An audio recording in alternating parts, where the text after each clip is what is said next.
You ask Tiger to solve. This deals with linear equations with one unknown. The final result is n equals -4. Let's solve it step by step. Simplify the expression. Expand the parentheses. Multiply the coefficients. Simplify the arithmetic. Group all in terms on the left side of the equation. Subtract 24n from both sides. Group like terms. Simplify the arithmetic. Group like terms.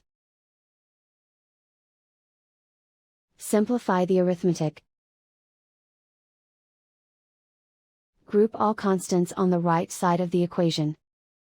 Add 40 to both sides. Simplify the arithmetic.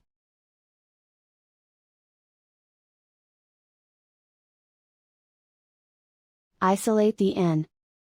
Divide both sides by -18. Cancel out the negatives. Simplify the fraction. Move the negative sign from the denominator to the numerator. Find the greatest common factor of the numerator and denominator. Factor out and cancel the greatest common factor. And so the final result is n equals -4.